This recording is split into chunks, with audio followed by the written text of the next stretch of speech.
Y es un espacio también simbólico, porque en marzo de 1650, concretamente el 7 de marzo, hay un levantamiento en el Blanco a raíz de un cobrador de los millones que eran un puesto que se inventa luego ya en la fase final de Felipe II para financiar esa inmensa guerra que se había que hacer en toda Europa y fuera de Europa.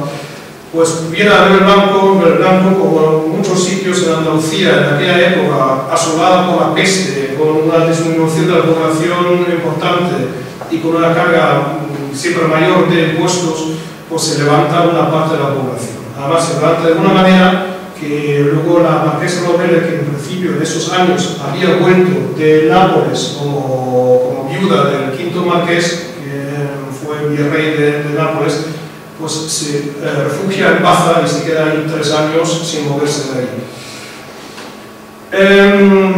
Y los sublevados hacen una junta, y esa junta se junta justamente en esa iglesia de la Magdalena, ¿no? Un espacio simbólico bajo la protección de un espacio sagrado. En el siglo XVIII, esa iglesia de la Magdalena sirve de ermita en lugar de enterramiento de los pobres, ancianos y enfermos que estaban en el hospital real de el Blanco, y ya a principios del siglo XIX estaba en tan mal estado que se derrumba en parte y se aprovechan los materiales para la construcción del cementerio. Y justamente en 1834, durante una epidemia de cólera que hay aquí asolando buena parte de Europa, se arrancan placas de mármol para hacer cal, ¿no? Para desinfectar, ¿no? El medio que se conocía en aquel entonces. Y en este proceso se descubre esa famosa placa que se pensaba que debajo estaban los primeros 2 marqueses de los Vélez. Pasamos al siguiente edificio, pues la iglesia de Santiago, que se construye entre 1524 y 1568, justamente a petición del marqués de los Vélez al Papa, porque en la otra, que acabamos de ver, la Magdalena, no cabe en ella la tercera parte del pueblo. En 1526 estaba ya toda la piedra cortada, tan linda como el mármol, dicen, cortada y llevada a la calle Corredera, ¿no? La calle principal del Blanco, que seguramente ustedes también conocerán, pero por una serie de litigios entre el obispo y el marqués de los Vélez sobre la financiación de esa iglesia, porque el marqués de los Vélez reclama más participación del obispado para construir esa iglesia, que le salía bastante más caro de lo pensado, pues se paraliza la obra durante mucho tiempo. Realmente la obra se queda sin mover mucho hasta 1546, cuando se muere el primer marqués de los Vélez. Fue consagrada en 1558 por el obispo don Antonio Carrionero. La conflictualidad lo estaban mencionando, y en un documento que me encontré justamente en el Archivo Histórico Provincial de Almería, lo encontramos nuevamente esa buena persona, pues me encontré una referencia que el arquitecto, que no sabíamos quién era López Sánchez de Esturiaga, el mayordomo mayor de la fortaleza de Carlos V, nada menos, aparte de carteros vascos y navarros, y luego para el retablo Juan de Orea, que trabajó en la Catedral de Almería, nada menos. Fue la segunda iglesia más grande en el obispado, después de la catedral, hasta la construcción de la iglesia de Rubio. Si ustedes han estado dentro, solamente como una pincelada, arriba, a la izquierda, ven el palco del marqués de los Vélez, que accedía a través de una casa colindante que era parte de su patrimonio, y en las capillas laterales que se van añadiendo a lo largo del siglo XVII se entierran las principales familias del pueblo. Otro edificio religioso que a lo mejor también conocen ustedes es la Ermita de la Concepción, que su fecha de construcción se data sobre 1576-1577, encargada por doña Francisca y doña Mencía Fajardo, hermanas del segundo marqués. Su confesor, dicho sea de paso, era el franciscano Juan de Toba, que vivía en la ermita, y eso servía como núcleo para lo que viene ahora como el último edificio religioso, que es el convento de San Luis.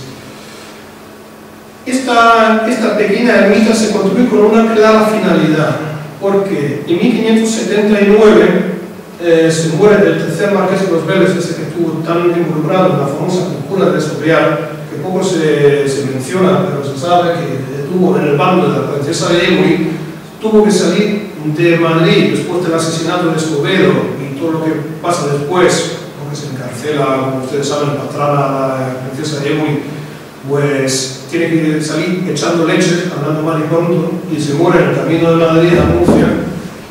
Pues, ¿quién se queda realmente en la familia Fajardo en Vélez Blanco en su momento y en la capital del marquesado? Pues se quedan justamente los familiares, que eran doña Francisca y doña Mencía, y vuelve su hermano también, don Diego Fajardo, que había vivido fuera. Se forma ahí un núcleo que se hace fuerte durante casi 30 años y se intenta, además lo publicó Alcaina, el año Alcaina de París,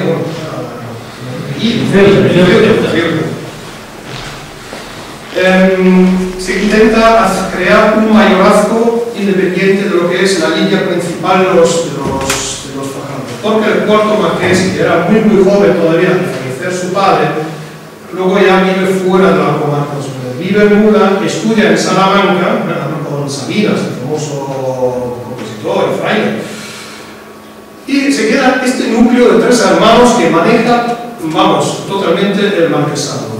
Y el sitio simbólico para esta familia es entonces esta ermita de la Concepción, que sirve de enterramiento para esta rama menor de los Fajardo ahí en Vélez Blanco, ¿no?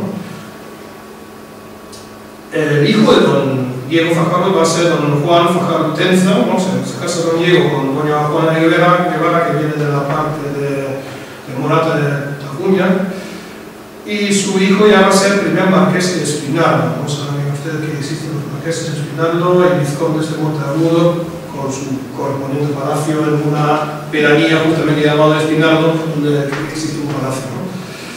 En la propia ermita de la Concepción vemos durante mucho tiempo una tabla, una pintura de la Inmaculada Concepción, encargada por esos 2 hermanas, que recientemente se restauró por el Instituto Andaluz de Patrimonio Histórico, se puede visitar el horario de oficio religioso.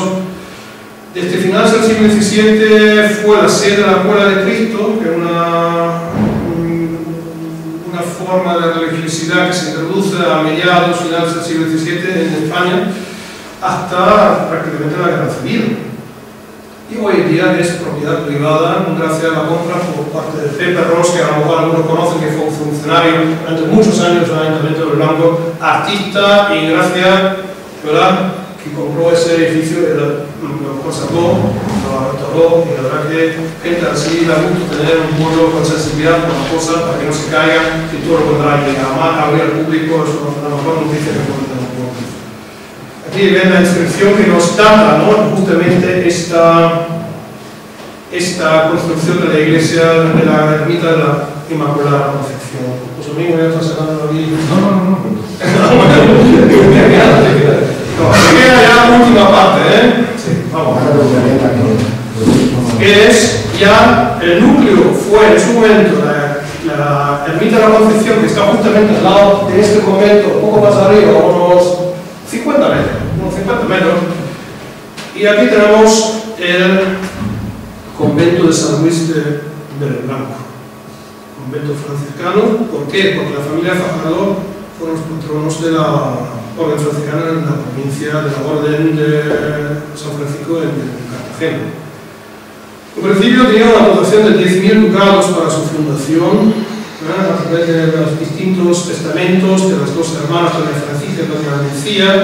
Luego dota también el cuarto marqués que estaba aludiendo, que fue a estudiar a Salamanca y luego estaba en la corte de Felipe III en Valladolid. Pero realmente siempre se ha creído que esto era una iniciativa del propio marqués, o un voto que hace porque sale vivo de una enfermedad grave. Pero realmente me encontré en el famoso archivo histórico provincial, que te recomiendo a los que les gusta la historia, que no lo conozcan todavía, una maravilla en Almería, porque ahí hay una gran parte de la historia de Almería enterrada.